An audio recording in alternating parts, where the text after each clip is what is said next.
folks, thanks again for joining us for When That Ruled the World. I am joined by Samantha Maybe, SkeleTroy Blockbuster, and Mr. Fyrehart Incorporated Tom himself. Tonight's subject is Star Wars. All the producers on ThatRuled.com have been born in different periods of time, and I think we all have a different perspective on what Star Wars means. And of course, I'm going to go ahead and right away address the elephant in the room, which is Jar Jar Binks. I have to be honest here. He annoyed me when I saw it, but he wasn't the abomination he's grown to be on the internet at all. I think just based on age, my perspective is probably the most unique. My birthday is precisely one day prior to the release of the original Star Wars film, New Hope. And so I quite literally have grown up with Star Wars. I didn't see the first one in theaters for obvious reasons. I was spending time in an incubator. But I saw... How dare you? Right. I saw Empire Strikes Back in a drive-in theater. It was a double feature with Raiders of the Lost Ark. Yeah. And then the first one I actually remember, I was a toddler then. I don't remember. And then but the one I remember is I saw Return of the Jedi in the theater opening weekend. And it was just a regular theater. And we were in this theater, which is we were living outside of Cleveland. And yeah, right. Drew Carey wasn't there yet, but so we were outside of Cleveland, and outside of Cleveland, there's a lot of little resorts on the lake. They actually call it Geneva on the Lake, and in my later years, I've always wondered if there at some point they attempted some kind of peace summit there, but I don't know. Never quite found out. I always thought it'd be great to have a comic book convention there and call it the Geneva Convention. You know, and have this big long rule list that says you can't kill people that say they're prisoners of war. If you surrender, you can't kill them, but everyone else is fair game, right? That's no fun. Right. Homicidal. Oh, Jesus Christ. We saw it in this theater, and Return of the Jedi opened at the same time as Jaws 3, Jaws 3D. And we were in a theater that was showing next to it. This is before a true multiplex where you had one theater showing one screen per film. You really didn't have multiples at the time. So we saw the film, and during these really tense, dramatic moments, particularly the scene between Darth Vader and Luke Skywalker on the catwalk, spoilers, when he says, I've accepted that you're my father, this and that, blah, blah, blah, get me a sandwich. It's real quiet and very dramatic, and you hear... all these screaming kids, in the theater next to us because the shark just bit someone's leg off or whatever. Dennis Quaid threw up. I don't know what. But that's my first real memory of seeing a Star Wars film. And I went home. You figure I'm at that point just over 6 years old, so I'm just at the right age. I already had a lightsaber from Empire Strikes Back, as plastic thing, not the ones you guys got to have. Okay, we had just molded plastic and then just painted the end to look like a handle, basically. It's just a little bit fatter, and all the switches were decals and shit, right? And when you know how you ever take a wiffle ball bat, a plastic bat that has a hole in it, and you'd swing it and it makes vroom noise? Yep. That's what it was. They just made bigger holes, and for Halloween the year before and a few years after, I wore the same Darth Vader, if you came near me with a cigarette, it would have melted to my body costume. And my mom always likes to tell a story about how I had a Darth Vader cake for my birthday. I had this great big fucking Darth Vader helmet thing. So, you look at the graphics for the website, you look at my persona on screen, and you guys have seen me in email correspondence. I mean, that attitude does not come by accident. I'm kind of a Vader fan. Yes, Although I never dug the fact the guy had a breathing problem. Get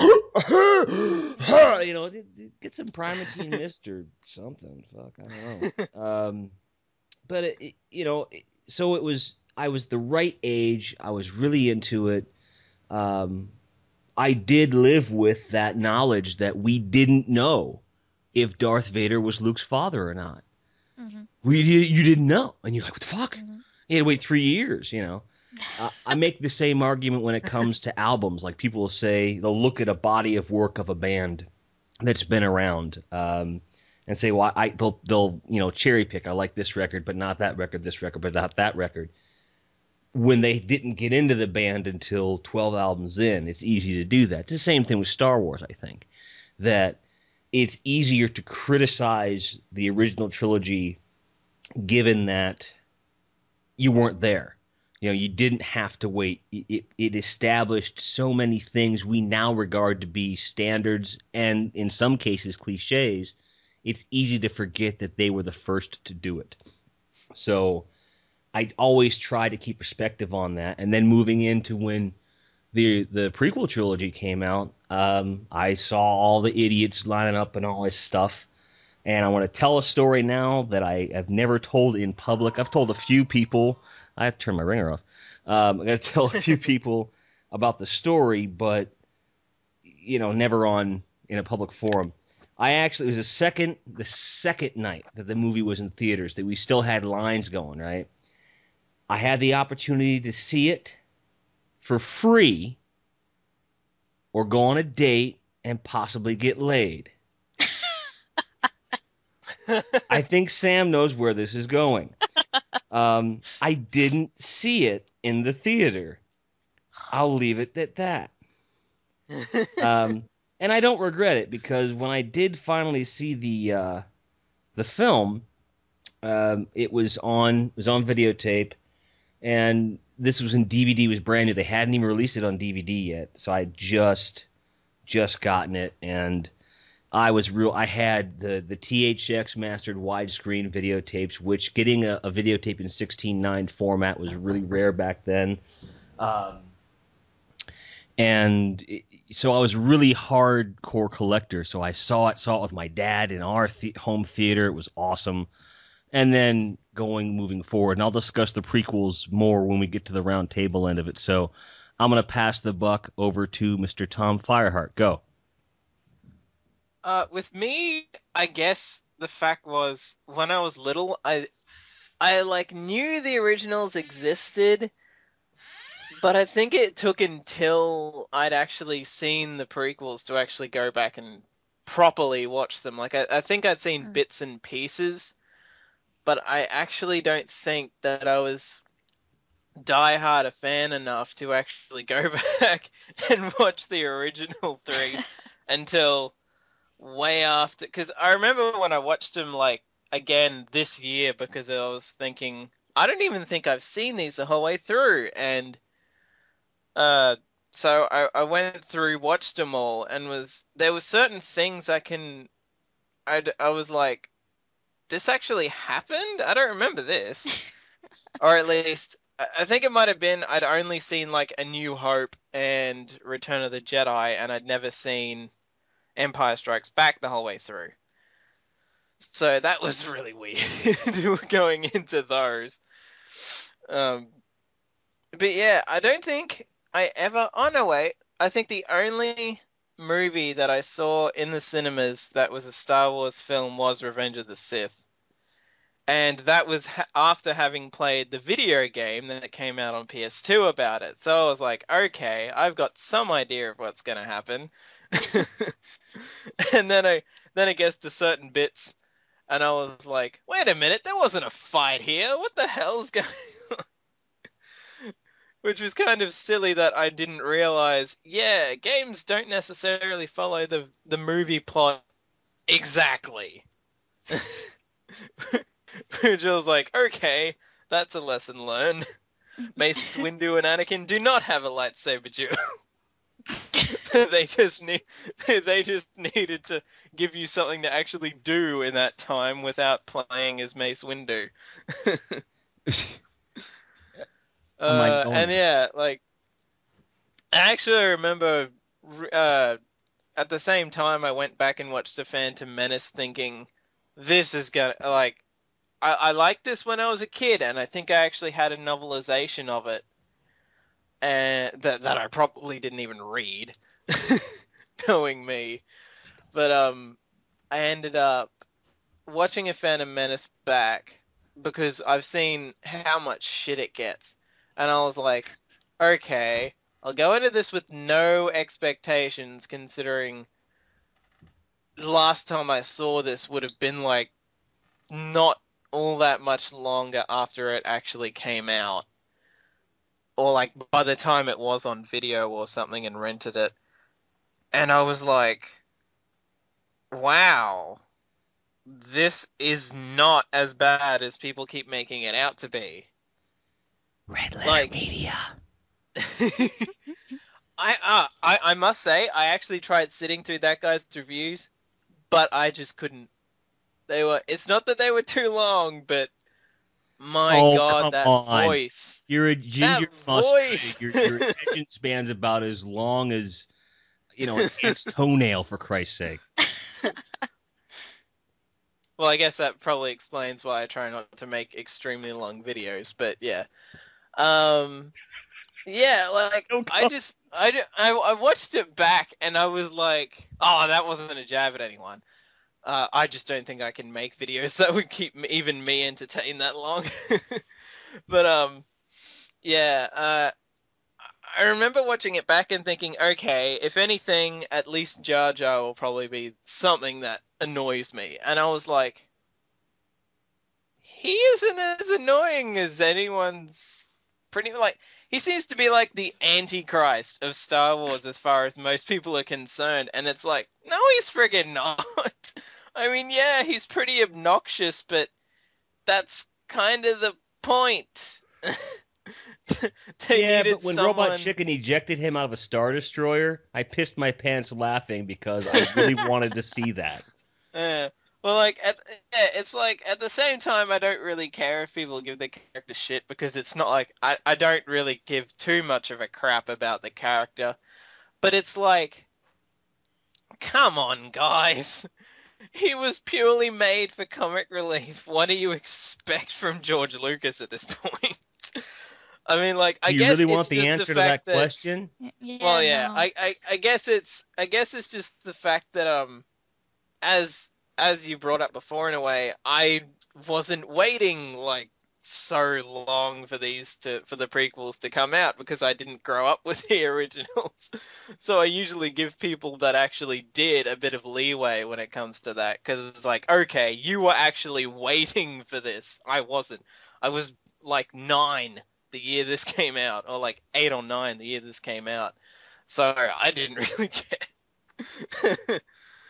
But yeah, I've actually, if anything, the one major thing that I seem to like about the prequels is just the fact that they give Ian McDiarmid, that plays Palpatine and Sidious, more to actually do, because he's only like really in Return of the Jedi, and then they edited him into Empire Strikes Back, which I'm not really too chuffed about, because, well, hello, at least that change actually makes sense. But yeah, it's like, I really don't see what the problem with A Phantom Menace really, like, yeah, it's not perfect, but really is. And there might be people that are listening to this that'll come after me with friggin' torches and pitchforks for saying this, but the original trilogy isn't perfect either. Fair enough. Uh, I think we're ready for Sam. Yeah, I was gonna say. Okay. Well, my relationship with Star Wars. Some of my first memories of life involve Star Wars. So there's that. I think waiting anxiously in the kitchen to go see some of the re-releases of the original trilogy in theaters. That's one of the first things I remember about being alive. I don't remember which one. I just remember asking my mom if the Ewoks were going to be in it. So I had seen them a bunch of times before, but I was a really tiny person, so I doubt I really understood what I was watching, but I enjoyed it, I guess. I think The Phantom Menace came out when I was about Anakin's age because my mother was convinced that I had a crush on him, but I thought he was kind of That weird. doesn't surprise me at all. Yeah, whatever. But I don't know. I mean, I watched the original trilogy a bunch when I was younger because my father basically raised me on science fiction. But I didn't go to Homecoming one year in high school. I think it was Homecoming. No, it was my freshman year of high school. And me and a bunch of my friends who were older than me, they ditched prom so we could go and see the third movie in the newer one. Yeah. So there was that. That was interesting. So I partook in an event that made a bunch of other people not get laid. I don't know if that counts. The contrast. But that was fun. I enjoyed it at the time, but it's really hard for me to watch those movies now. I love the original trilogy, but of course all the remastering and whatnot still makes me a bit sad. But that'll never go away. I don't know. Disney may have something to say about that if they negotiate Disney the cards right with Fox. My brother and I were mocking that so badly the other day. I forget. I just kept filling in lines with Mickey speak. It was hysterical. Which is great, but I only have 2 words to anyone who argues the Disney acquisition of Lucasfilm. Those 2 words are the Avengers. Yes. I think it has the potential to maybe not completely suck. Maybe. Well, yeah, just wait till they put out a Star Wars Kingdom Hearts. It's going to be awesome. Did you just fucking say Star Wars Kingdom Hearts? Oh my god. A lightsaber. Listen to the magic castle. Well, they've had a Pirates of the Caribbean planet and a Tron thing in there, so I think it wouldn't be too far-fetched to have a Star Wars planet now. Hope it's Mustafar so you can throw Mickey into a lava pit. That's all I'm saying.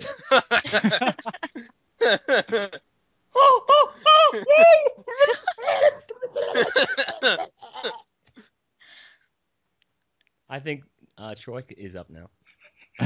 Alrighty. Yeah, I grew up with Star Wars as well. Probably introduced in a stranger way than most people. When I was, I don't know, probably about 5 or 6, there were all the cable TV channels. They had the pay channels that were scrambled out. And every blue moon, you'd be able to squint and just be able to see and hear the movie right. And one night I actually saw Star Wars. And even on like a completely fuzzy screen, it completely blew me away. And I watched the original trilogy a bunch when I was a kid. I loved the Ewoks cartoon. I remember it being great. I don't know if it's just the nostalgia shades or whatever, but really like that. I was really excited in the 90s when they did the remastered versions and put them into theaters. See how he paused for backlash after that one? To be honest, I really enjoyed the remasters just because, like, the planes, the ships moved a little more realistically. They looked a little better, they moved a little better. It put you into the experience that much more. And I can see where the traditionalists are coming from, like why change a great work of art? But that's kind of how I feel about the prequel trilogy, that they just kind of ruined a great work of art. Yeah. My only response. He'll drink to that one. Yeah. Well, a couple of things that were brought up there that I'm just going to go ahead and toss out there. One thing that I didn't mention for the sake of time, I wanted to get everyone's initial thoughts out there. After Return of the Jedi came out, and there was a huge call to capitalize on Star Wars, much the way the prequels were. So you guys obviously remember the prequels have spawned the Clone Wars television series and so forth, and even a feature film of that. In the 80s, we had a lot of the same stuff. We had the Ewoks Adventure and the Ewoks movies that both made for TV, but they had extremely high production values. Plots made fuck all sense, but they were there, and it was technically Star Wars. There were blasters and there were Ewoks. Let's not forget the Christmas special. Not that no. No. No. To me, the only version of that has any validity in canon is the Riff Tracks version. Okay, that's it.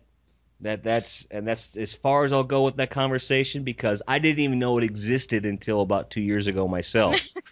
That may be a repressed memory. I don't know. But you had the Ewoks movies that were on television, and oddly enough, they were aired as part of the weekly Saturday night Disney family movie, which was kind of a weird foreshadowing of sorts if you think about it.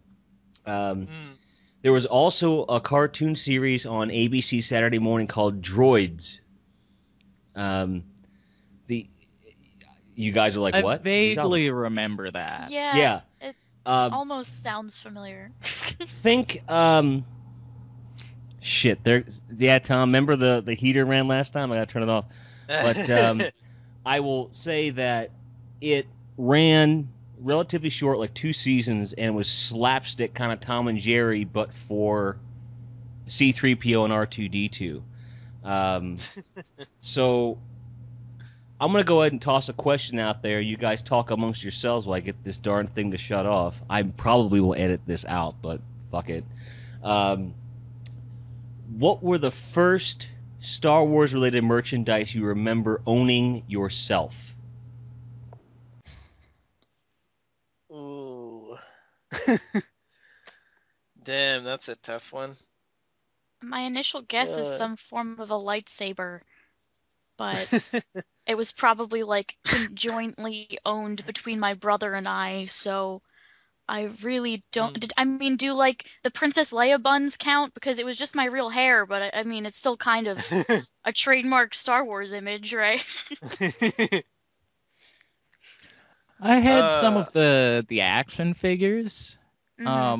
Like, I didn't get them when they were new, obviously. I picked them up like at a yard sale when I was really young, but that would be the first thing that I had. Yeah. I don't know. I feel like I had a lot of stuff, and I've just like thrown some of it out over the years because it was probably garbage and not even remotely collectible. That's the funny thing. I don't even think I ever had a toy lightsaber until I was in high school. Which is weird, but at the same time it was like, well, this would be fun. So I got one, and I think I still have it somewhere. It probably doesn't work anymore, but I'm pretty sure I still have it. And Does aside anybody... from that... Oh, sorry, I didn't mean to cut you off there. No, you go. Okay, does anybody remember those, like, dollar store knockoff lightsabers that, like, yes. flip them and every segment was a different color? I think actually my sister bought 2 of those. Yeah. I think my sister bought 2 of those for her kids, like, recently. As of, like, sometime this year, anyway. They even had, like, rainbow-colored ones, I think. The original version of those, this is prior to the dollar store. When you would go to a Kmart in the U.S., you'd have... This is right after Jedi came out, right? They had green ones for Vader, red ones for Luke. That was knockoff. Oh, God. That's just terrible. Merchandising, where the real money from the movie is made. You're doing it wrong.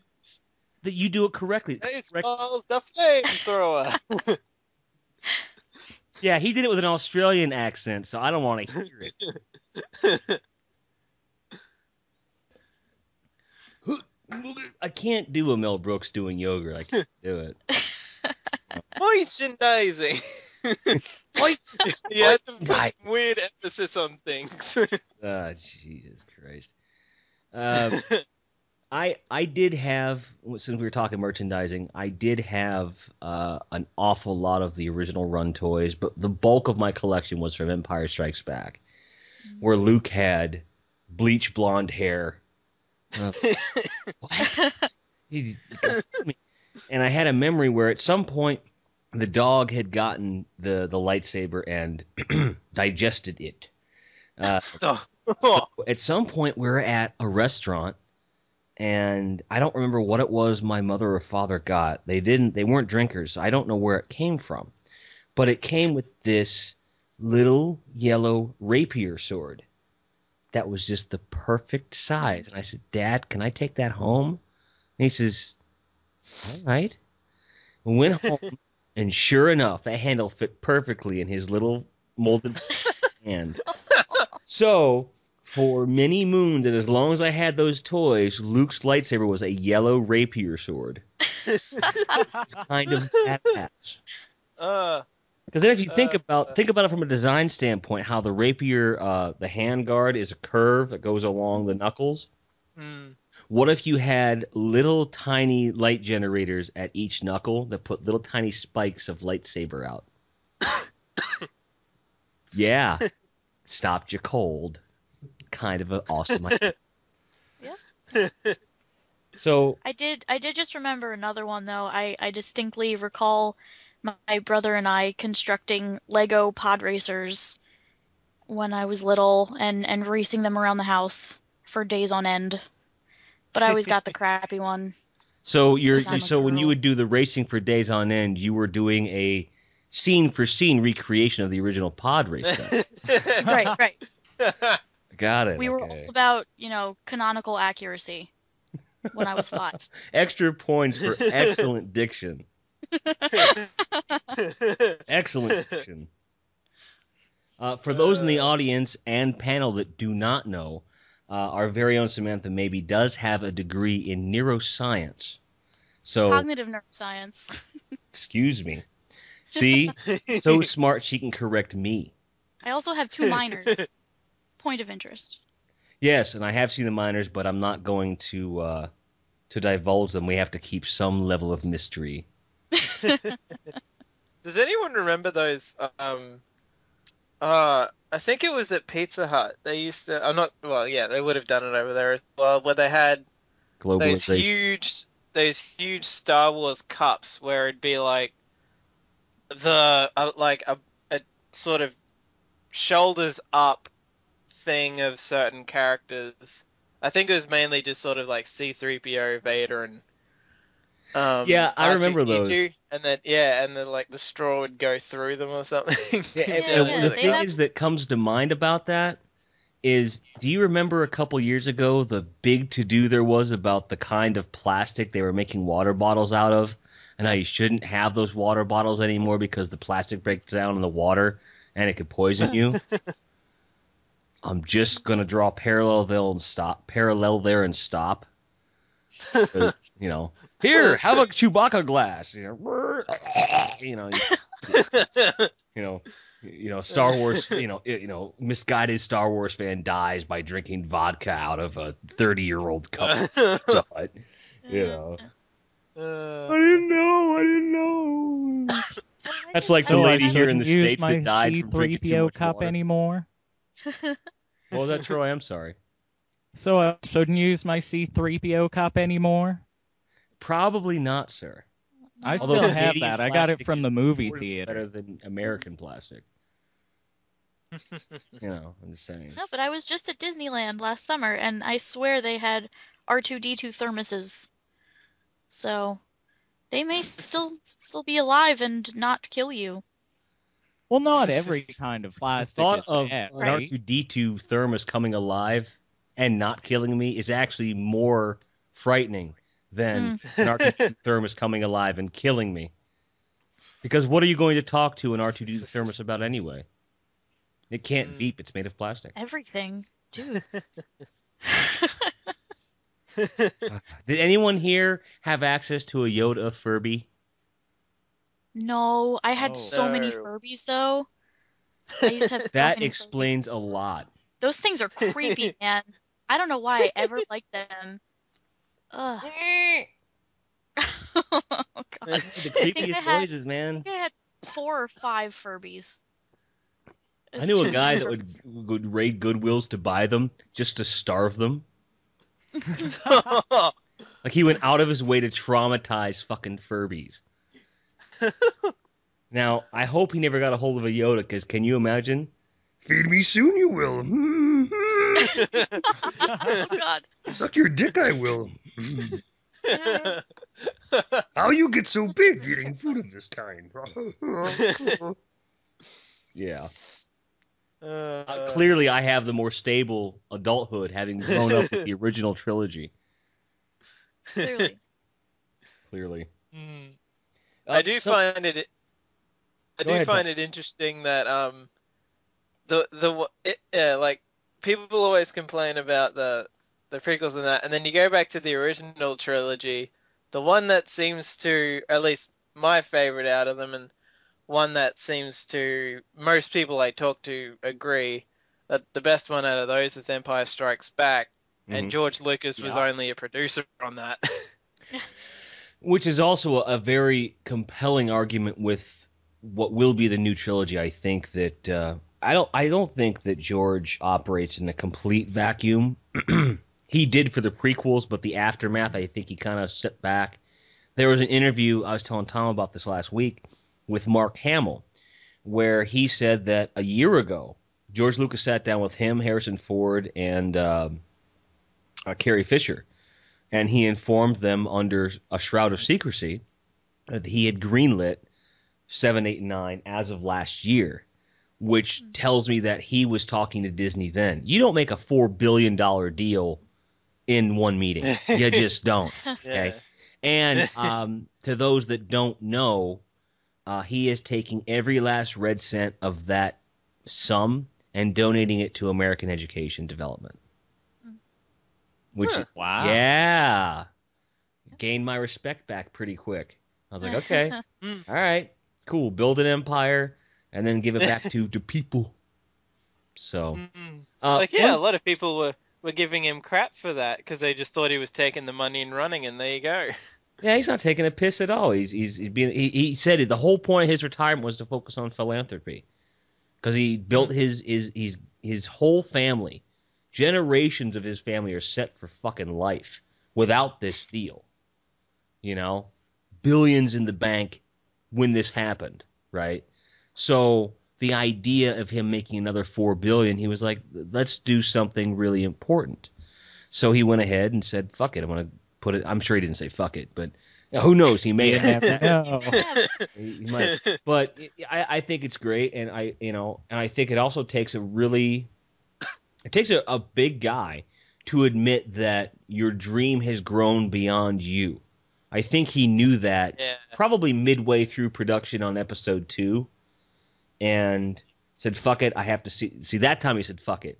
And he saw it through, got all the flack for it, and then said, okay, I'm going to move on, but how do I do this? Planned it, went for it, and if Disney's plan comes to fruition, Star Wars is going to be around forever, and I'm okay with that. I'm totally fine with it. Because if you think about it, look at like the James Bond films. How many of those are out there? All of them are good on some level. But if a bad one comes out, there's another one a couple years later makes you forget all about it. You know? So hopefully Star Wars gets that level. Yes, it will cheapen the legacy to a point, but when you consider that the fiction has existed in other forms of media for decades, and a lot of that sucks, it's all going to even out, and it'll be one of the greatest storytelling legacies of all time. Before I go on too long, there's one thing I want to just throw out there before I forget. Tom, I think you had mentioned something about the Star Wars video games having a lot of filler, right? You had said something about that? Yeah. Because I was actually in another room. I was shutting something else off that was making noise. I remember vividly playing the Star Wars arcade game. It was all polygons, unshaded, just lines and shit, right? And then in the last podcast, we talked about the ColecoVision, which was the first console I had in my house. That was the game that I pined after for a year, and we got it in the house that came out, which is a year after we got in the ColecoVision. And I played that the most. And it was the first game where I didn't have to use my imagination to feel like I was doing something related to the property. Although the Smurfs game we discussed let me live out a fantasy of impaling a Smurf on a fence peg. Just go check it out. Get it on emulator. Get a ColecoVision emulator. Get the Smurfs game. Press play. Walk right. And when you see a fence, jump, center your body on it, and just have fun. I'm just gonna say that. You'll never. The sound will have never been more appealing to you ever. It's great stuff. And then to see, the evolution of that storytelling medium with video games too. You had that game, and then the Empire Strikes Back game, which was a choplifter ripoff. Let's face it. And then you had the Nintendo games, which were really hard to get in the States until after the NES was gone. And then, of course, if you have not played them, and Troy, I know you'll weigh in on this, the 16-bit Super Star Wars trilogy is a collective masterpiece. I really enjoy Super Return of the Jedi. I wasn't a big fan of the other two. Return is definitely more pick up and play. Well, I just found it to be a lot more polished. Like, they're all the same style of game, obviously, and they do vary in between genres. There's some, speeder bike levels and stuff like that, so it is pretty neat. But I just found, the first two, it feels kind of cheap. You can... every enemy you kill drops hearts. But that's because almost every enemy hits you. It's sort of a catch-22 kind of thing. Like, they've set you up to succeed, but they've also set you up to fail. Right, if you're a straight button masher, you're not going to get through it. You have to have some degree of skill. Yeah, for sure. If you take every enemy seriously, you'll get through. I loved how the first boss battle in that was... basically it was the thing that you talk to in Jabba's palace. And you're like, I gotta fight this thing? Wow, he's a badass. Turns into this big fucking demon. And then you go into the palace. It's like, dude, it took a little bit of creative license there. I don't remember that scene where he destroyed the whole front of the palace to go in. He was a bit more sedate than that. He went from, you will give Solo and the Wookiee to me, to, God damn it, I'm ripping this mother apart! Up and it's like, oh shit. Yeah, they do take liberties sometimes. But there's really cool little details, like if you selected Princess Leia in that opening scene, she was in the Bouche costume. Little tiny details, man. And that's a lot of what made those games great. And LucasArts in general were just, really good at taking little details and making them a huge, huge part of it. Something I never had any experience with, but I suspect at least one of you have had some experience with, are either the tabletop Star Wars role-playing games or the MMOs that have come out, like Knights of the Old Republic and shit like that. Go. I haven't played either Knights of the Old Republic, but I do own the Old Republic, which is the MMO. Okay. And that was really fun for the first couple of months, I must say. Like, the fact that it actually has like this storyline that you've got to take your character through, unlike WoW, which is the only other MMO I'd ever played, where it's pretty much just go around, do a bunch of stuff, that's it. There's no actual plot that you're following. But with the Old Republic, you actually are following a plot. So I actually kind of had some investment in wanting to get my character to the end because I wanted to see how the story went. And the funny thing was, I actually kind of wanted to be a Sith to begin with, but they already had, in the guild I was in, pretty much, well, not pretty much, but a few of the other people in it already were, and we wanted to each start as one of the different classes and stuff, so I just went with a bounty hunter to begin with, and that was actually a pretty interesting storyline. Right on. Sam, what was your first foray into the gaming aspects of the Star Wars universe? I'm sure you probably have a unique perspective on that. Oh goodness. I mean, I'm familiar with the Old Republic and Knights of the Old Republic. I remember my brother telling me about it and I thought it was really cool that you could, choose to be on the light side of the Force or become a Sith, but I never played. I think, as embarrassing as this is, the first Star Wars game I have legitimately played is probably 3D Lego Star Wars on the 3DS. I love Lego Star Wars. Oh, it's fun. I only have the first one, but goddamn, that is so fun. Yeah, definitely. I love all the Lego games. It's basically Star Wars abridged, but Lego. Yep. Absolutely. Anyone here aside from me played Battlefront 2 online? I do have Battlefront 2, but I never actually played it online. They shut the servers down about a year and a half ago.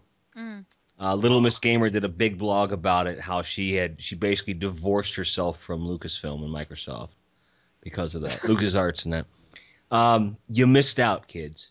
That was fun. 32 people doing character classes in a huge open environment. You have not lived until you have been on Hoth as Darth Vader, cutting down motherfuckers like it's cool. All right? And he's just saying, like, whatever Darth Vader says anymore. I don't fucking know. But I actually kind of like how in that game they made the Jedi and Sith characters actually kind of limited in a way, how you could only use them for a set amount of time unless you played the mode where everyone is his main characters, basically. One mode I'd like to see in a Battlefront 3, should it ever actually come to fruition, is take everything they did in Battlefront 2, do that, add a few other stages, but there should be a gameplay mode where you have, say, a squad of 3 automated classes, the regular ones, and a power character of your choosing. So you'd have, 3 people on one side, 3 people on the other, 3 Sith, 3 Jedi, or whatever, light and dark kind of thing. So you could, at will, change, but it's even sides. You know what I mean? Like it's a forced thing to have. Yeah. I think that the mechanic was done with great balance in the second one. I think that if you did it like that, it could be even cooler. But what do I know? I just review movies. I actually liked how the story mode in 2 actually followed like those clones that from the from the prequels all the way through to stuff that was supposed to, I guess it takes it through actually past Return of the Jedi a bit. It does. Yeah. It does. Because at one point I don't think it was a weird experience because the game went on for so long. On one hand, you're like, "Fuck, it's still going," and then 2, you're like, "Fuck, it's still going." Yes, it was this weird thing. And then I've been playing it for a while. We got Xbox Live, and I was playing Halo 2 like nobody's business. And then I said, well, fuck it, I'll pop in Battlefront 2. And I about exploded with delight. It was one of my favorite games to play. It was a great pickup thing. It was one of those rare combinations of really good server performance. The community was really good. You had very, very little, I shot you, I got you. You just didn't have that. Especially if you were playing original trilogy maps, it seemed like. If you're playing prequel stuff, it was hit or miss. But overall, it was most people playing were serious fans that just wanted to pick up a goddamn blaster and shoot each other. Is that so wrong? And they shut the servers down, which is a real shame. And I know enough server admins in my former lines of work, we probably could get together. You'd have to have a hacked console or whatever. Shh. Those don't really exist. It's a myth. But you could conceivably have a community. So Sam, really, your first one was 3DS Lego Star Wars. Yeah. It was just like, what, a year or two ago? Well, but since then, have you played anything else? I mean, I know you've got a PS3 and so on. Yeah, no, I haven't played any of the other Star Wars games, and I think a big reason that happened was because I just became so sad about my relationship to Star Wars after all of the new ones, and I don't know. I guess I shouldn't, because I know I did enjoy The Phantom Menace when it came out, but just over the years I've become kind of jaded about Star Wars, and I still love it. Like, I just watched New Hope last week. I still love them, but it's really just like the media frenzy that surrounds everything. Sure. I think that you would be more than willing, you'd be up for a chance to rekindle that love, I think. I would. If that's the case, and you are a gamer, admittedly, the only way to reclaim this love, to take the Isley brothers out of the equation. For the uninitiated, I'm talking about a song called "You've Lost That Loving Feeling." You read a fucking book, people. But there's two games you absolutely have to play, which will remind you of everything that made Star Wars what it was and bring you something new. I am, of course, talking about The Force Unleashed 1 and 2. Mm-hmm. Phenomenal pair of games. Mm-hmm. Great storyline. Just fun, fucking fun upon fun. You have not lived until you have taken down a Star Destroyer with your bare hands. Play them. I can recommend two more. Oh, by all means, sir. The first one, it might be a little hard to find these days. It was a PC game in the late 90s, I believe. It was called Star Wars Galactic Battlegrounds. Yes. And it was an RTS game, kind of like Warcraft 2, only you got to play out a lot of the major ground-based battles within the original trilogy and a couple different ones. Like there was the Wookiee planet, Kashyyyk. There was they made a skirmish on that. It was a really fun game if you're into real-time strategy. That's the a great second recommendation, but I'm going to say it's one big motherfucking if. I had a buddy when I was in the Marines. I'd go to his room, and we were supposed to go out drinking. There was a bar not a quarter mile off base. This is where we went to have a few drinks. We could walk back, being perfectly safe and responsible Marines, and have a good time. Friday night, every night, this was our date. This is what we did. And then we'd stave off the hangover with Chinese food the next day. It was scripture. Also, apparently, scripture was the fact that I'd have to sit through at least 2 Age of Empires matches when I got to his room. I'm almost done. Which ruined me on the RTS genre forever. I could watch almost any kind of game being played, even MMOs to a degree. But if someone says, hey, there's this great real-time strategy game, no. Nope. I just can't do it. I respect the people that like it, but I don't understand. Okay, well, the other game is, and I'm almost surprised that nobody's mentioned it at this point, is Shadows of the Empire on Nintendo 64. Great fucking game. You played as Dash Rendar, just completely new character they made up. And it started at the beginning of Empire Strikes Back. You played in Hoth, and you got to take down some of the walkers and whatnot. And it played through to somewhere around the beginning of Return of the Jedi. Yeah. But the great thing about it was, like, it's like a midquill that doesn't need to retcon anything from the original story. It really fleshes out a lot of The Empire Strikes Back if you play through it and watch all the cutscenes, and it's a fantastic game. Wasn't it kind of an indirect sequel to the Dark Forces games that were on the PC and PS1 prior to that? I'm not sure if they were developed by... Were all those developed by LucasArts? To my recollection, yes. Okay, I'm not sure, but the Dark Forces were first-person shooters, weren't they? They were indeed, and I know for a fact they were LucasArts because my dad got me a multi-pack of those games for Christmas one year.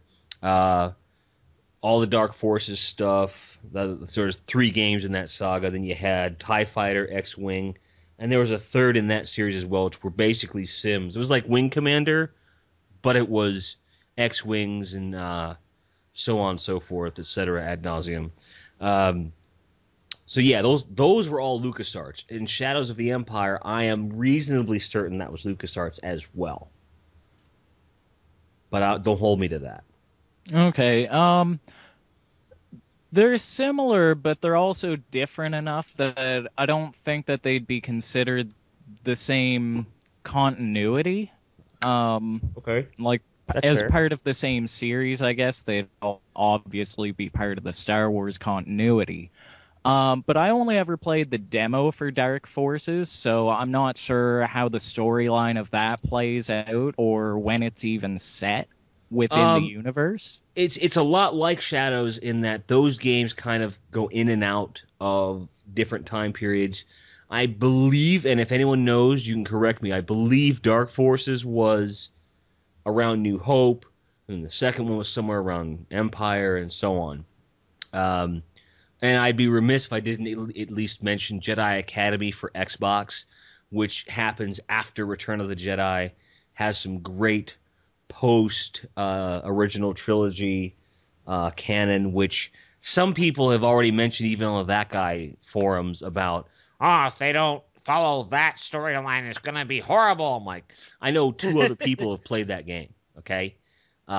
It's fine. If they completely ignore Kyle Katarn, it's okay. You'll live, breathe, So, is there any aspect of Star Wars that we're missing? Does anyone have a memory that doesn't fall into what we've already talked about, that they're just itching to just blurt out?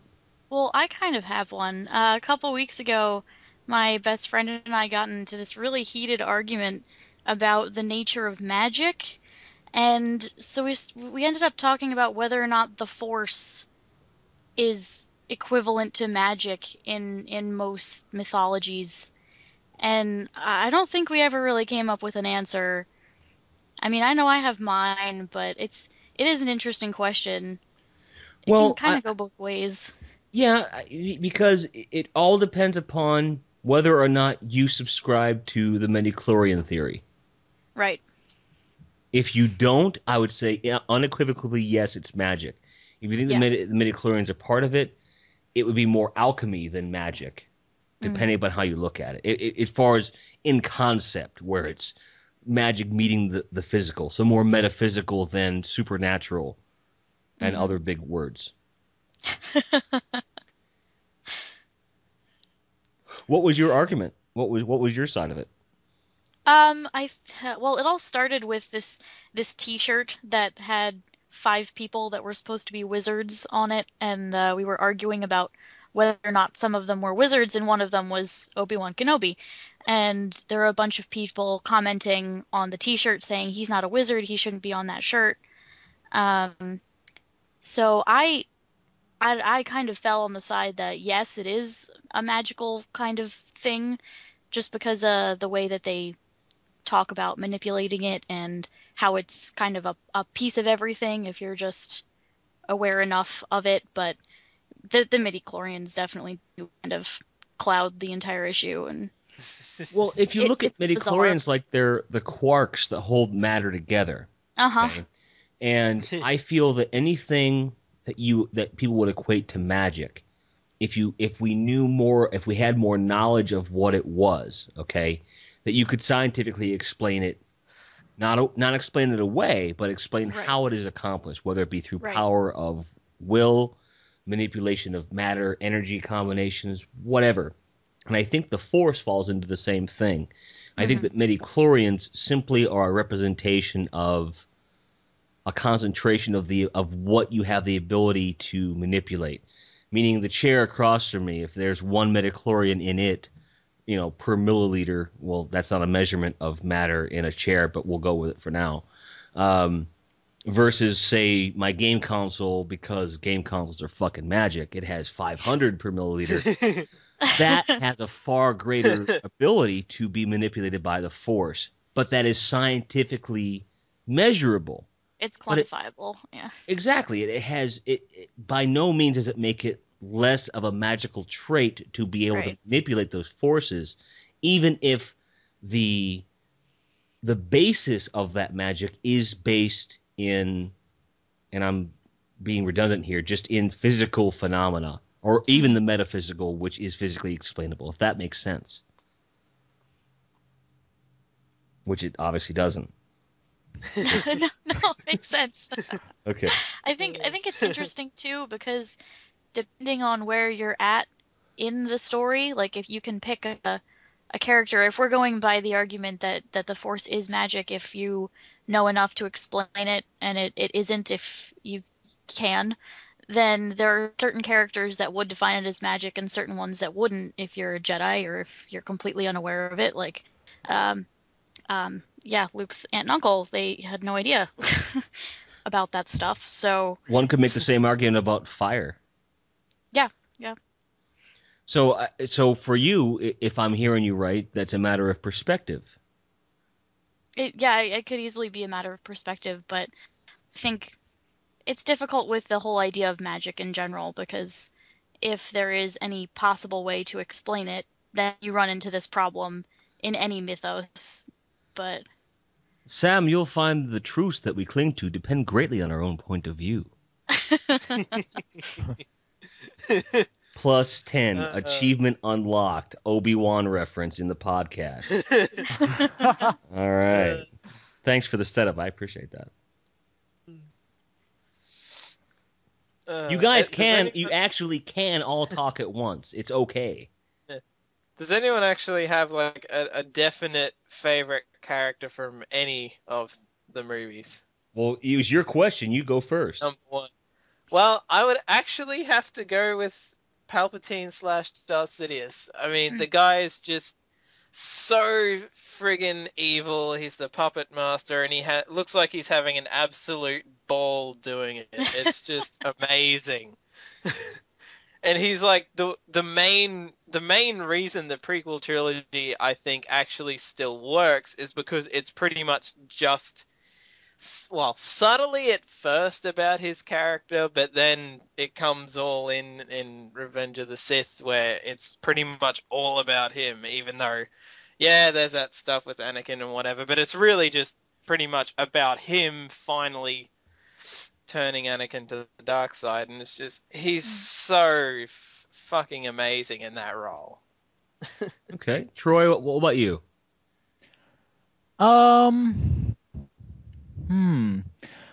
If we're going old school, I'd probably have to say Yoda, just because, I mean, he's wise, he's a puppet, That's a great combination. He sounds like Grover. Grover, I'm going to go on record, Grover is the shit. Moving on. Well, yeah, he's fucking super Grover, man. He's awesome. Wait. Okay, I have to do this. Near? Far. Thank you. All right, I'm sorry, Troy. I'm upstaging you completely, and you picked a great character. Please continue. Oh, no worries. From the prequel trilogies, I'd probably pick Darth Maul just because he was badass. They killed off a great character far too early. Yeah, and dying words. Is that really? I mean, instantly cauterized wounds, nice, but no. Well, not even just dying words, only words. No. He does do that. We ourselves are the Jedi. Oh, right, yeah, he did have a... Hey, and nerd moment. Do you know who did his voice? Yeah. Who here has seen the sitcom Spaced? Nope. Oh, for fuck's sake, people. Sam, I'm disappointed in you. You like Doctor Who, which means you like British stuff, which, ergo. Who's seen Shaun of the Dead or Hot Fuzz? Both? Yep. Yes. Yeah, Space was the sitcom that got them those movies. Go watch them. In fact, we're going to do a channel-wide crossover. I'll let Chris out of it because he's probably too busy being upset about something. But I love you, Chris. But we'll do, after you guys have seen the whole series, only 2 seasons. I think it's a total of it's like 16 episodes or something, so it's not a huge investment of time. We'll do a crossover on it because it's that good. And you'll understand Shaun of the Dead and Hot Fuzz that much more. Now, in Spaced, there is a neighbor, friend, roommate type of character. Remember Shaun of the Dead, their roommate that they hated that was the zombie with the eyes in the shower? Yep. Yeah. That's Darth Maul's voice. Really? Oh, wow. Trivia for the win. There's a reason I am who I am, sir. Well, All right. one of my friends met the guy who played Darth Maul. Does that count? Yes, Ray Parks is awesome, man. He also played Toad in X-Men. Do you know what happens to a guy that gets killed off in the first movie of a Star Wars movie that also gets killed off in the first X-Men movie? The same thing. That's an X-Men joke. Come on. Jesus Christ. I guess you could say, you know what happens to a guy that's killed off in the first Star Wars prequel? No. Same thing that happens to the first guy that gets killed off in the fucking X-Men prequel. Or whatever. Fuck. Now I'll be first. Fuck it. Jesus Christ. Sam, favorite characters. Go. Oh, goodness. I mean, if we're talking the new stuff, I think I'd end up saying Obi-Wan Kenobi, but that's probably just because I have a soft spot for Ewan MacGregor. He's kind of awesome. Absolutely. What about original trilogy? Because you have a deeper connection to that trilogy. Yeah, I mean, I always loved Yoda, and honestly, I just love R2. Like, that little droid, he had heart, man. Can I He just had go on heart. record and say that R2-D2 in the prequel trilogy I find infinitely superior? In all ways of characterization, I think his character was much better. Well, he could fly. That's not his abilities notwithstanding. I think his characterization, his character development was better. I'm the only one that thinks that. That's horrible. A brutal motherfucker. He burned droids alive. That gave me a chub. Yeah. It gave me a chubby. I was just like, yes! Badass little motherfucker! Funny thing is, apparently Lucas only really put that in because he thought, well, we need some laughs at the start of this movie. Yeah. So they threw that in. Fan service. The thing is, though, it gave me a laugh, but at the same time, I was like, I ain't fucking with that little guy. Yeah. Like, and then you think about one of my favorite R2-D2 moments, and I'm sure Sam's going to agree with me, at least I hope she will. when he pulls out the fucking taser in Return of the Jedi. It shocks the evil. I was like, good, little fucking bastards. My only regret was that it wasn't Warwick Davis that got it preemptively for starring in Willow. I liked that movie when it came out, but then you really look at it closely, it's like, this sucks. Because I don't like Val Kilmer at all. I want to like him, and I can't. The only movie that he was in that I gave any sort of a chance to was The Saint, and then he lost me in the last third of the film because he's fucking overacting pompous ass. Fuck. So I guess I should probably throw out Star Wars characters now that I've gone into this tangent. If it wasn't already obvious, my favorite all-time Star Wars character is Darth Vader, the original Darth Vader. Mhm. I also liked the Anakin story, even if it was in places overacted and other places underacted. It does say a lot for the character development that they did, particularly in the third film of the prequel trilogy, when he gets burned and his reactions, they made me cry. I really did. It was horrible to watch. And I have seen some things in real life that are arguably as bad and difficult to see.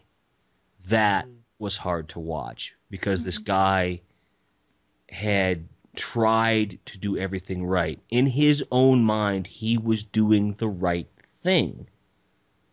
Arguably, so was Hitler. You know, and he's vilified. I'm not saying his historical canon should be changed. I hate him. I have more anti-Nazi paraphernalia in my internet search background than anyone on the web, I'm telling you. But, it's a matter of perspective, because there are some people that are going to say Anakin was a whiny piece of shit. There are going to be people that say he was misled. There's going to be people that say, well, he was Darth Vader, fuck you. I'm somewhere in the middle, because he was whiny. Yes, he was Darth Vader, fuck you. And yes, he was misled. But the Darth Vader I grew up with, this was a man of power. He had a purpose. He didn't waste time. And the best possible illustration of this is the latter half of Empire Strikes Back. That is a man that's got his shit together in a kick-ass BDSM outfit, let's face it. Right? That's some awesome sauce. Prequel trilogy, I'm honestly going to have to go with Sam on this one and go with Obi-Wan. Ewan MacGregor made Alec Guinness more Alec Guinness than Alec Guinness could hope to be. What next? Spring the trap. I mean, I'm going to quote Kevin Smith. Louis C.K. Although Kevin Smith said something similar to this. I want to fuck Ewan MacGregor. Doesn't make me homosexual. It's just he's a beautiful human being. Yeah, and, he is. You know, if his cock suddenly ended up in my mouth, I probably would not be alarmed. That is not... We're learning a lot about Jimmy tonight. Yes, we are. To be perfectly honest, I mean, again, to pull some material from Louis C.K., I've never seen a cock that I was compelled to say, yum. I don't consider myself bi-curious by any stretch of the imagination. The possibility has been raised to me, and I've said, no, thank you very much. However, if Ewan MacGregor walked through this door right now and said, look, I'm going to put my cock in your mouth, and if you like it or not, I'm probably going to choose to like it. Because how many of us can honestly say, I've had Ewan MacGregor inside my face? And that's why I like him in the prequel trilogy. Thank you.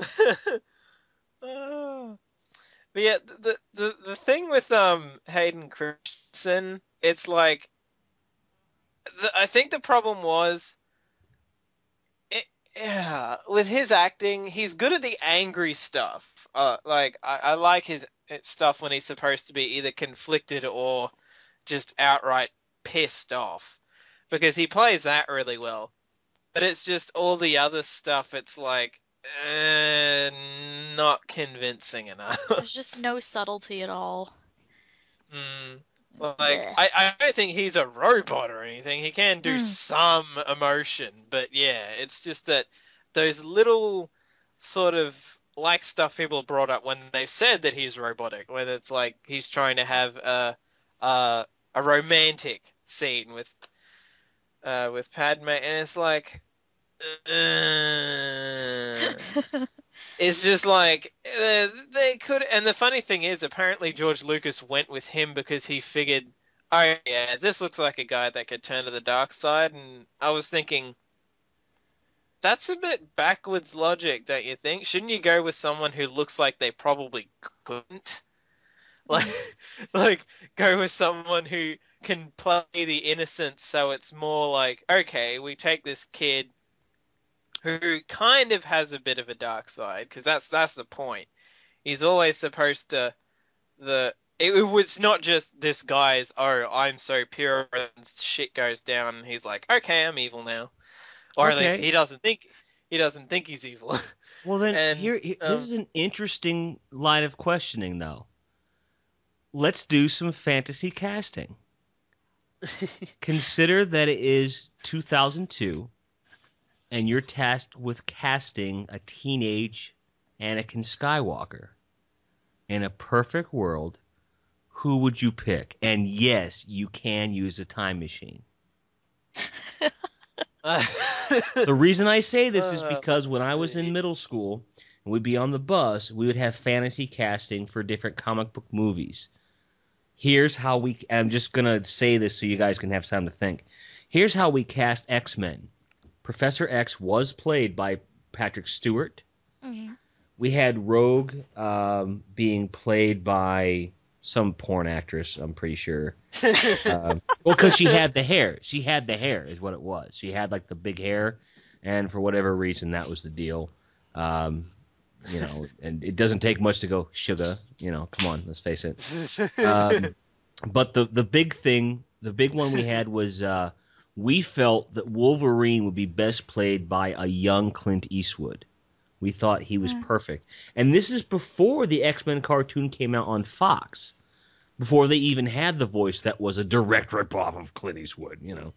I could actually see that. Yeah. Like, I can actually even see him with the hair and all that, too. Oh, yeah. And you think about, like, Hugh Jackman did an outstanding job. I'll take nothing away from the man, except he's too fucking tall. My friend next to me saying he's too pretty. You can punch him in the face a few times. You know, he gets paid enough. You can punch him in the face. That's a problem easily solved. CG, whatever, etc.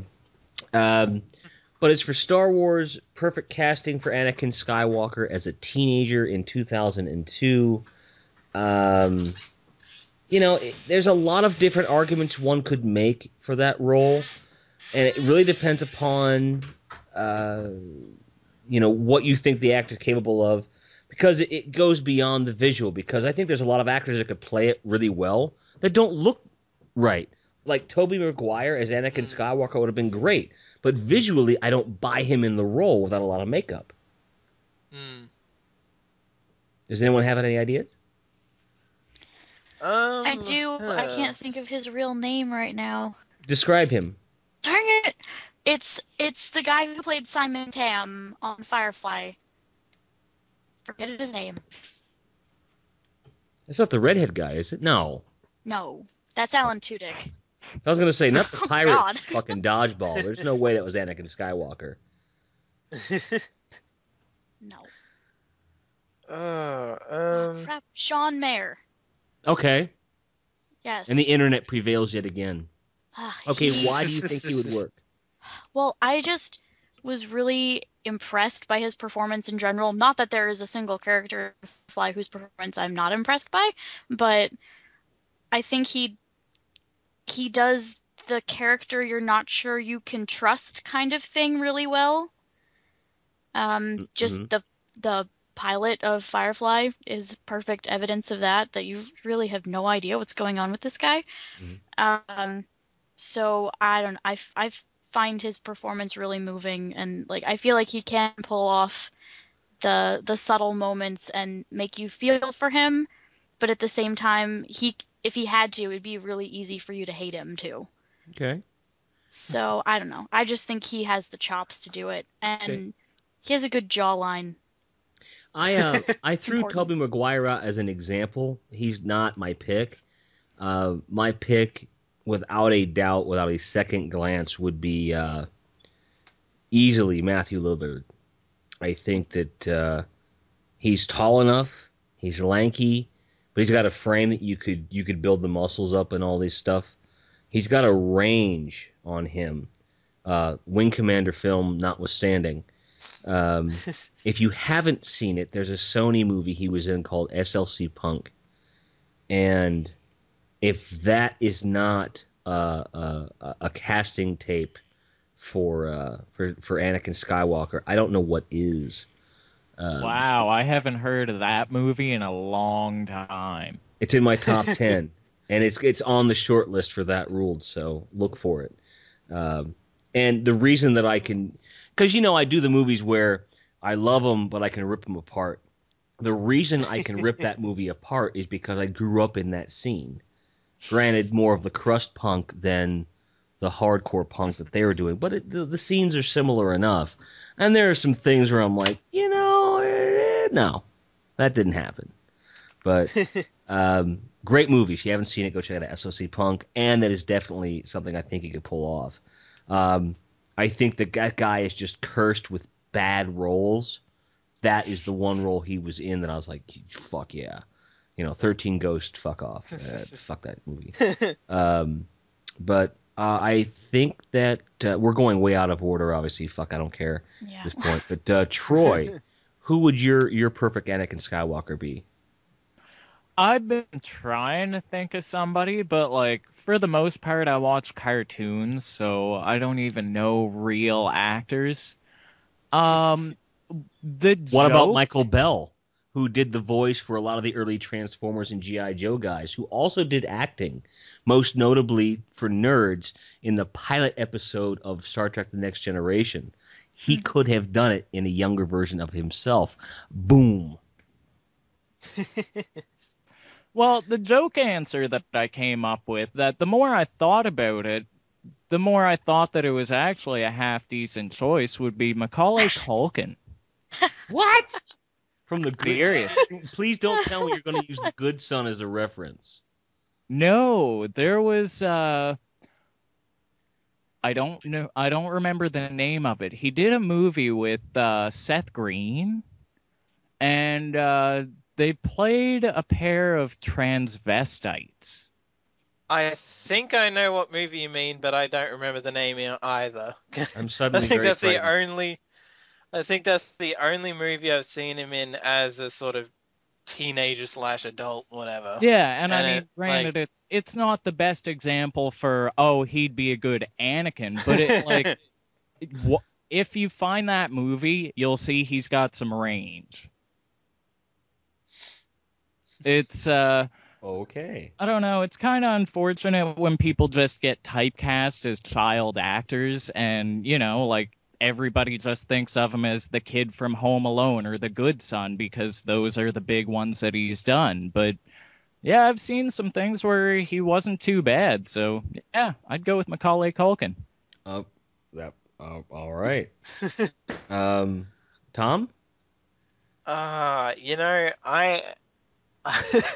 This is the funny thing. People say you probably should actually think about stuff like this before you actually say they could have chosen someone else, because then you have to actually back it up. And my God, I'm actually having a hard time thinking of who I think could do it. Okay. Let's see. For a minute there, I was kind of toying with what's his name? He played Harry Osborn, was it, in the other Spider-Man movies that Tobey Maguire Oh, was that's in? interesting. I thought he could, like, I was thinking, well, the way he played Harry, he was supposed to be kind of a douche, but not really. He was Tortured. Yeah. he was like, he was well intentioned. That's what I was thinking of. Well, Like, it's only really the death of his father that really sends him off the deep end, and even then he does sort of have that semi-heroic death near the end, I guess. So he does have that thing. If he's he has not, a shitty script and a shitty director at that point. And like, he's done stuff like that, and he's done comedy stuff a lot, and all that. James So Franco. he'd have enough of a range, I think, to be able to do that. So yeah, I think him, if he'd been old enough, I guess, at the time, or young enough, that he probably, I think he could have done a good job of that. All right. Remember how I said you could use a time machine? No one took advantage of that, so I'm gonna. Well, I would have probably had to have taken advantage of that, because I would want the Sean Meyer from like 10 years ago, not him when Phantom Menace was actually, well, not Phantom Menace, but Clone Wars was actually made. Okay. So he would have had to have been a little older. Okay. All right. So let's go with, for my time machine pick, just wrap your head around this. You're going to love this. Circa 1983, Michael Biehn. Yeah, Kyle fucking Reese from Terminator. Mm-hmm.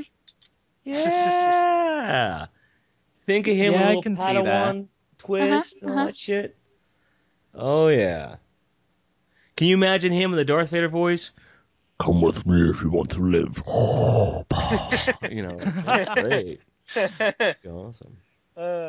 Because you want to talk about range, and you look at him, all the work he's done, even in the shitty movies, Navy SEALs, that he's done, he really just, he's one of these actors that just throws it all on the table without going over the top emo. And when you consider the many storied, recollections that Lucas isn't an actor's director, you really can't blame him for shitty on-screen performances to a point. Granted, if you have an actor that needs direction, like, maybe Hayden did need it. Maybe he needed more direction than he was given. And if that's the case, okay, I'll give him a pass. But a good actor should be able to find his or her voice, so to speak. And I think Michael Biehn's really good at that. He's pretty consistent with that. Oh, I think I have another one. I can't even remember his character's name. He was the main character in the first Final Destination movie. Oh, you know what's funny? He was me. also in SLC Punk. Yeah, like that guy. I would seriously consider, like, just the fact that he goes batshit crazy in that movie. Like, his character starts off fine, but then as the movie goes along, he becomes more and more, like, just batshit crazy, because he's just obsessed with trying to figure this all out. I pulled out the DVD. The gentleman's name is Devon Sawa. Uh-huh. And yeah, like that guy, I could really see that happening. Like I could see that. Like at the very least, I think he'd probably do a better job of Hayden than as far as in episode 3, and maybe even near the end of 2 when he kills all those sand people. I think he'd have play the confliction better, if anything. Sure, absolutely. I mean, when you guys do see SLC Punk, you're going to see a whole other side of that actor. He plays a guy that is caught dealing acid right near a football field, and he shoves 100 hits of acid in his pocket and goes running through the football field to evade the school rent-a-cop, and the sprinklers were on. So the water soaks through his pants, which soaks through the bag, which soaks through the acid in his pants, and the acid soaks into his leg. Oh. 2 days later, they see him. His hair is all amuck. He's convinced that his mother is Satan. And I'm not going to ruin the rest of the scene for you, but great scene. And the next thing you know, you see him on the street begging for money, like, this is my job now. And when you see there's a scene where he goes to apply for a job. That, again, that's a casting tape for fucking Anakin Skywalker. Easily. Now, if he does, again, I'm not going to ruin it, but if you see that, I don't expect him to do exactly that. But you see a wide range within one scene of this guy who's on the rails crazy, kind of thing.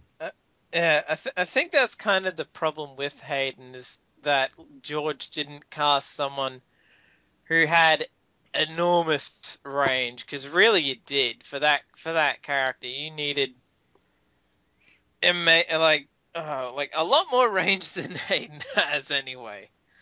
Like, yeah, they pretty much needed someone who could come off as someone that it's depressing when they finally fall down so far that they end up becoming evil.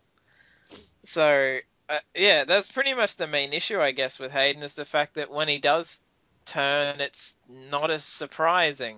I mean, sure, we're supposed to figure that's from the get-go that's what's going to happen, but I think if they... Well, one could also argue, though... One could, and I apologize for interrupting you for the 900th millionth time. That's fine. But one could argue that in the context of mythos, all right, 20 years from now, even 5 years from now, depending upon how you look at it, there's going to be a generation of people born that have absolutely no emotional tie to the order of when these films came out. So they watch from 1 to 6 because that makes sense numerically. Which now has completely negated your excuse for the lack of character development in the prequel trilogy. And all that fan service in the prequel trilogy will just be lost on these motherfuckers. Yeah. But they will get a badass R2-D2. Yep.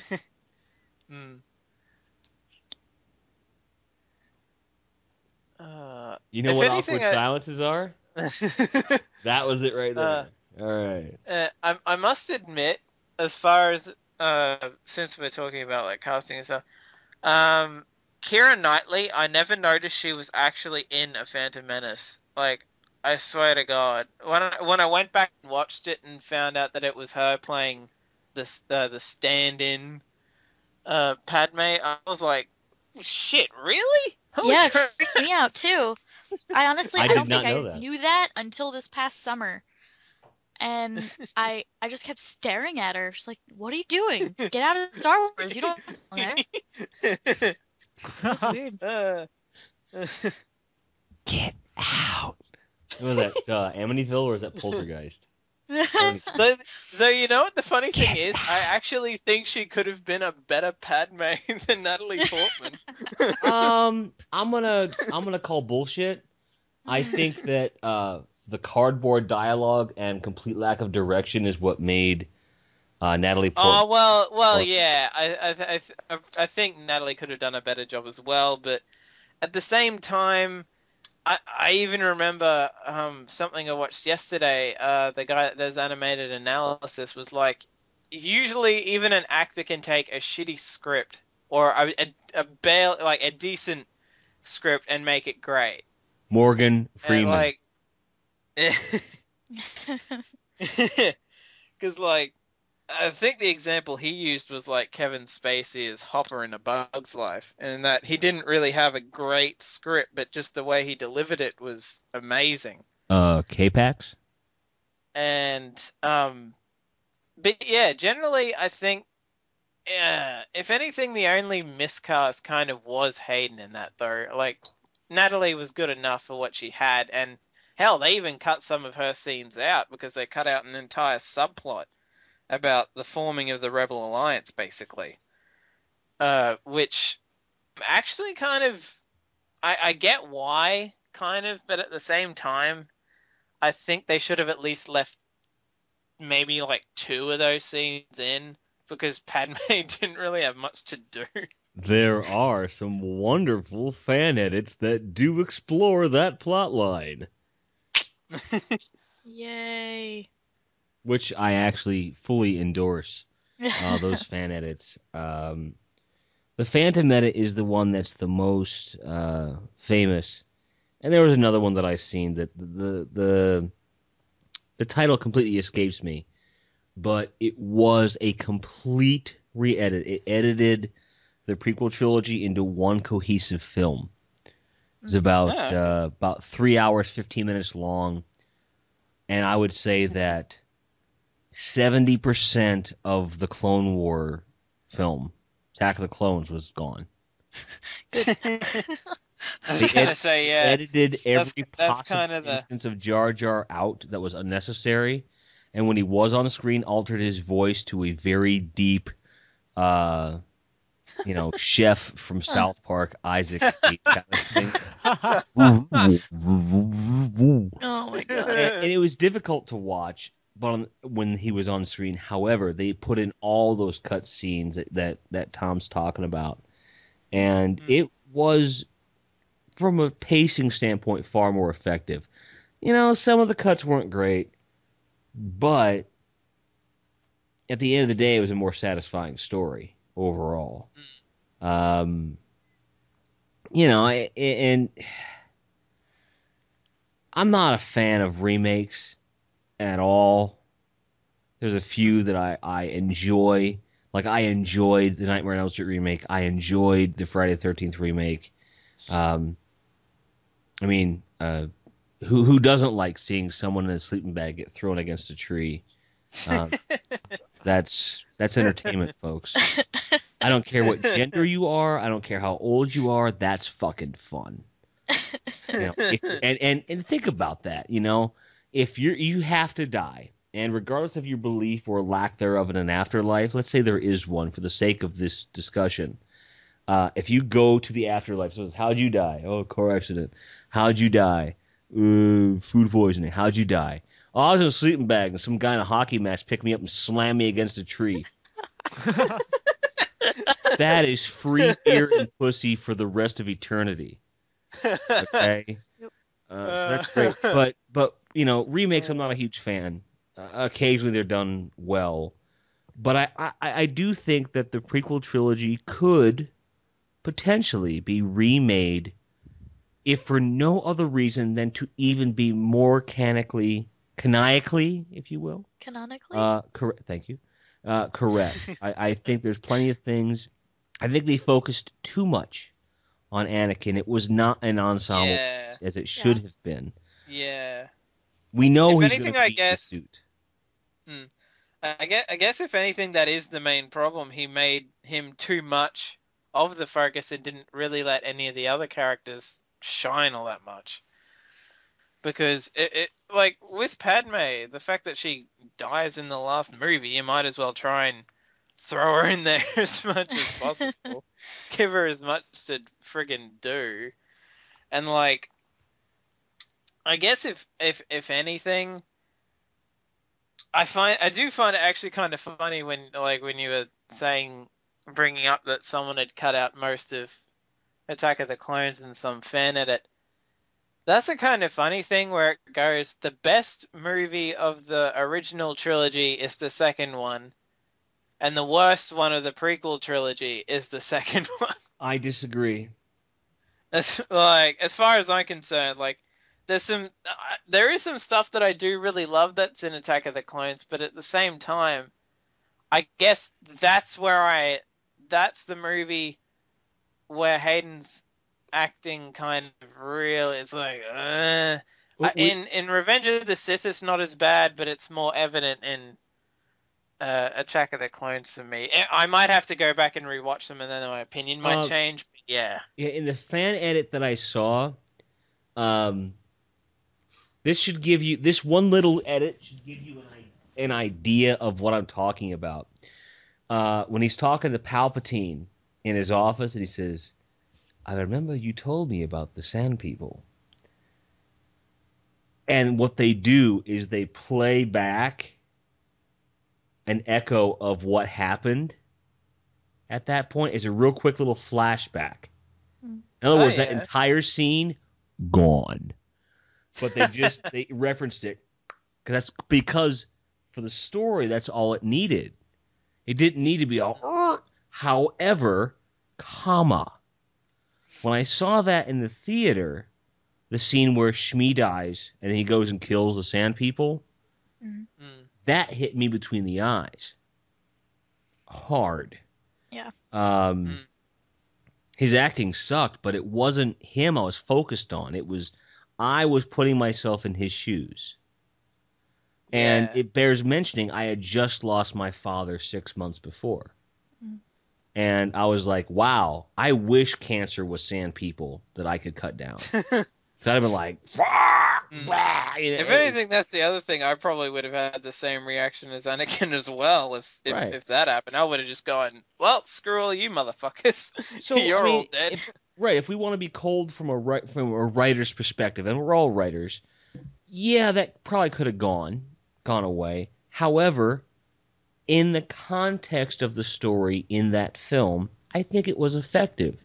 You put another actor in there, change nothing else, it probably wouldn't be as vilified as it is as a scene. If anything, I guess the thing that actually helped that scene is that after his mum dies, there is no dialogue. He doesn't say anything. He doesn't go around yelling, "Oh, I'm gonna kill you all." He's just cold and calculated. He just goes and does it. He doesn't say anything, which actually helps. If they'd actually put dialogue in that bit where he just starts going out to kill them all, then it kind of it would have lost it a bit. But the fact that his mum dies, he doesn't say anything, it helps. The dialogue after, I think, is what kills it too. Like if you just had that and then he didn't tell anybody, didn't say a fucking word, and then when he's in the Emperor's office in the next film, he's confided in one person, and it's the fucking Emperor. Yeah.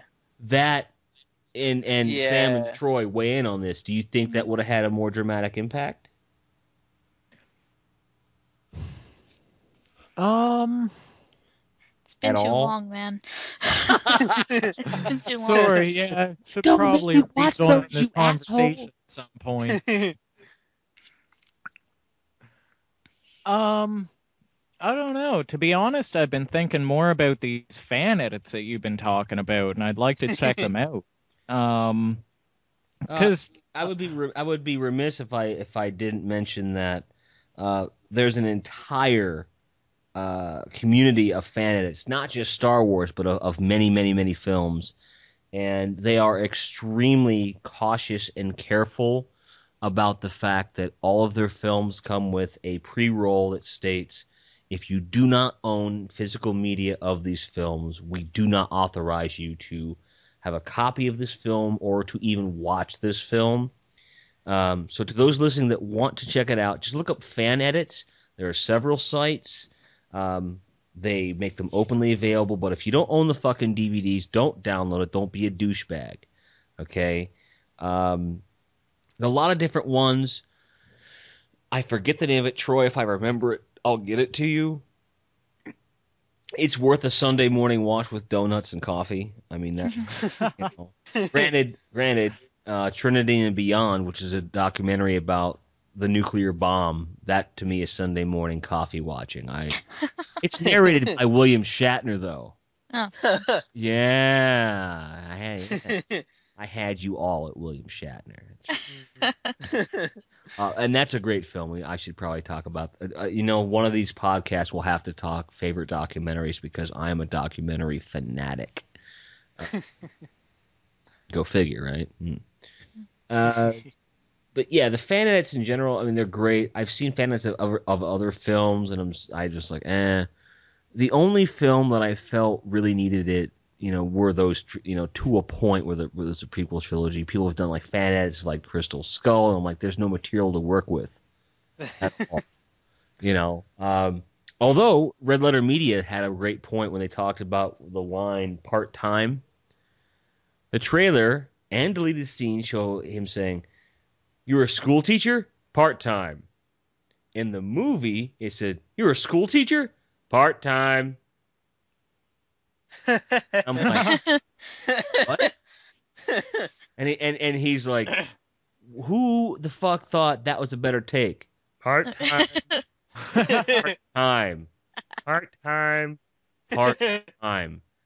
Come on. It's Harrison Ford. I saw 6 Days, 7 Nights in a drive-in, and I gave him benefit of the doubt. I did. I don't care if you got a fucking earring and gray hair. You want to fuck Anne Heche. I get it. It's cool. Go fly plane, fuck Anne Heche, fuck with some pirates. That's cool. I'm okay with it. Go on. Do it. And then you wait the whole movie. Oh, finally. Good. Yay. Yay. And then at the end of the movie, you go, oh, yeah, they're going to break up in 6 months, and he's going to kill himself. Autoerotic asphyxiation. Thanks. Thanks for that in my head, movie. I'm going to go home and drink now. Han Solo is dead to me. Yeah. Yeah. Does anyone have anything that is burning in their head that we haven't discussed, or that you think would make another podcast, something like that? Anything about Star Wars? Millennium Falcon is badass. Say again? The Millennium Falcon is badass. Yeah. I don't know why we've never seen a said. tramp stamp tattoo of the Millennium Falcon anywhere. Think about it, where the two front parts end up on the ass cheeks. Yeah, you're visualizing it now too. Yeah. I did see this one girl who was completely covered in Star Wars tattoos. Like, she had Darth Vader with roses on her bicep, and she had like 2 stormtroopers on both of her thighs. It was ridiculous. So many Star Wars tattoos. Now, one has to wonder if she hasn't gone to Celebration and had life imitating art. Stormtroopers on her thighs. Hey, you check out that new T-37. I think I meant to bring this up earlier when we were talking about like other people that could play Anakin. Something actually tells me. I was thinking back. I was thinking of the time machine thing, and I was thinking, you know what? Who they should have cast as someone that could give off the vibe of Mark Hamill as Luke Skywalker, because that kind of would have made sense. So, like, even a young Mark Hamill could have actually played Anakin. Punch him in the face, though, because he's too pretty. That's my casting solution. They're perfect, but punch him in the face. We'll fix it in post. I actually keep thinking of, like, it'd be hilarious if they did, like, an animated parody of the Star Wars movies where people, where all the roles were changed, all the main roles were changed with other roles that the actors had played. So, like, Luke Skywalker became the Joker or something. No, Luke Skywalker. Mark Hamill would be the trickster from the Flash TV series. You're like, what? No one ever saw that. I have a review coming up. He was that. It was before he was the Joker, even. So it was kind of like they saw that on the TV series. He was live action, the trickster for the Flash, and the producers saw that and they cast him as a Joker because of that. Harrison Ford, he'd have to be the dude from 6 Days, 7 Nights. He'd have to be that guy. It's completely total pussy. Yeah, Chewbacca. Peter Mayhew's never acted, so fuck, never mind. We could just change him out with Kevin Peter Hall as Bigfoot. We do that. R2D2, Kenny Baker. We'll just make. You know what? Perfect. Paint a Jawa white and then put a hood on R2D2. That's how you do that. Anthony Daniels, you know what? He's done so many audiobooks, we'll have him wheeled around in a wheelchair reading a book. You know, Carrie Fisher can just play Carrie Fisher No, she can play a as a character. cokehead. I was gonna say she could play her character from Blues Brothers. Oh God. Yeah. Oh God. Man, you went there. I No, was watching that. no. I watched that the I'll other one day. better. No, how about her character from Jay and Silent Bob Strike Back? She's a nun. And then we add the I just watched additional that the role other of day Jason too. Mewes constantly trying to eat her pussy. No? Snooch to the nooch? Or Scream 3, I don't know. I could be. Who else? Oh, but then that brings up some great options, like Peter Cushing could be any, like Helsing. You imagine that? Take fucking what's his nuts completely out of the Darth Vader suit and just put James Earl Jones in there as Thulsa Doom as Darth Vader. Oh yeah. What would your world be without me? You know, you fucking. Awesome. That's a good idea. You shouldn't have said anything out loud, fucker, because now someone's gonna steal it.